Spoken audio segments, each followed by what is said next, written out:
নমস্কার বন্ধুরা, আজকে আমরা মাখনা দিয়ে খুব অল্প সময়ে দারুণ মজার একটা রেসিপি করব, যেটা বাচ্চা থেকে বড় সকলেই খেয়ে ভীষণ পছন্দ করবে। এটা বানানো খুবই সহজ, খেতে কিন্তু দারুণ লাগে। তাহলে চলুন দেখে নিই আজকে রেসিপি। সবার প্রথমে গ্যাসে একটা কড়াই বসিয়েছি, কড়াইটাকে হালকা গরম করে নিয়েছি। আর এখানে নিয়েছি মাখনা, এখানে আমি 1 বাটি মাখনা নিয়েছি। এখন কড়াইতে দিয়ে দেব। গ্যাসের ফ্লেমটা লোতে রেখে নেড়েচেড়ে ভেজে নেব। আর এটাকে কিন্তু অনবরত এভাবে নাড়তে রাখতে হবে, তাহলে কিন্তু মোচমোচে হবে। 10 মিনিট মিডিয়াম আঁচে নেড়েচেড়ে ভেজে নেওয়ার পর দেখুন কালারটাও কিন্তু হালকা চেঞ্জ হয়ে গেছে আর একদম মুচমুচে হয়ে গেছে। এই যে দেখুন, হালকা চাপ দিলে কিন্তু ভেঙে যাচ্ছে, ঠিক এরকম করে ভেজে নিতে হবে। এখন এটাকে একটা বাটিতে নামিয়ে নেব। গ্যাসে আবারও কড়াইটা বসিয়ে দিয়েছি। আর এখানে নিয়েছি বেসন, এখান থেকে আমি বেসন দিয়ে দেব কড়াইতে। আমি 3 চামচ বেসন দিয়ে দিলাম। এখন নেড়েচেড়ে এগুলোকে ভেজে নেব। এই সময় কিন্তু গ্যাসের ফ্লেমটা একদম লোতে রেখেছি, যেহেতু কড়াইটা গরম আছে সঙ্গে সঙ্গে কিন্তু ভাজাটা হয়ে গেছে আর কালারটাও চেঞ্জ হয়ে গেছে, আমাদের বেসনও ভাজা হয়ে গেল। এখন বেসনটাকেও একটা বাটিতে নামিয়ে রেখে ঠান্ডা করে নেব। গ্যাসে কড়াইটা আবারও বসিয়ে দিয়েছি, দিয়ে দেব সর্ষের তেল। আমি রান্নাটা সর্ষের তেলে করছি, আপনারা চাইলে সাদা তেলেও করে নিতে পারবেন। কড়াইটা ধরে নেড়ে দেব।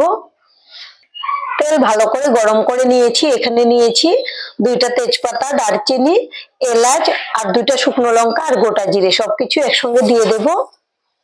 ফোড়নটাকে খুব ভালো করে ভেজে নেব একটা মিষ্টি সেন্ট বের হওয়া পর্যন্ত।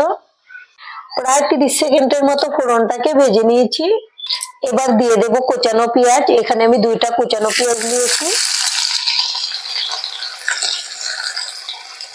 এখন পেঁয়াজটাকে লাল করে ভেজে নেব। পেঁয়াজটাকে নরম করে ভেজে নিয়েছি। আর এখানে নিয়েছি আদা রসুন বাটা, এটা দিয়ে দেব। আদা রসুন বাটা দিয়েও আরো 1 মিনিটের মতো ভেজে নেব, এর কাঁচা সেন্টটা চলে যাওয়া পর্যন্ত। এখন কিন্তু পেঁয়াজটা মোটামুটি লাল লাল করে ভাজা হয়ে গেছে। এবার দিয়ে দেব টমেটো কুচি, এখানে আমি একটা টমেটো কুচি করে নিয়েছি।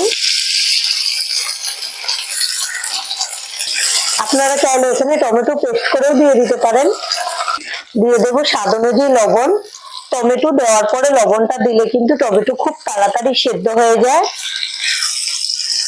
এখন নেড়েচেড়ে মিশিয়ে নেব। গ্যাসের ফ্লেমটা লো টু মিডিয়ামে রেখেছি, ঢেকে দিয়েছি, খুব তাড়াতাড়ি সেদ্ধ হয়ে যাবে। প্রায় 2 মিনিটের মতো রান্না করে নিয়েছি। এখন ঢাকনাটা খুলে নেব। এর মাঝে একবার আমি ঢাকনা খুলে নেড়েও দিয়েছি। টমেটো কিন্তু মোটামুটি সেদ্ধ হয়ে গেছে। আর এখানে নিয়েছি কিছু গুঁড়ো মশলা, নিয়েছি জিরে গুঁড়ো, ঝাল লঙ্কার গুঁড়ো, হলুদ গুঁড়ো, কাশ্মীরি লঙ্কার গুঁড়ো, ধনে গুঁড়ো, সবকিছু একসঙ্গে দিয়ে দেব। এবার দিয়ে দেব সামান্য জল।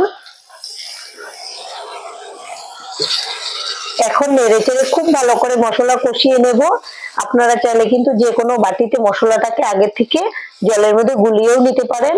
আর আমার মতো যদি এভাবে শুকনো দেন তাহলে একটু জল দিয়ে কষিয়ে নেবেন, তাহলে কিন্তু মশলাটা কড়াইতে লেগে যাবে না, আপনাদের কষাতেও খুব সুবিধা হবে।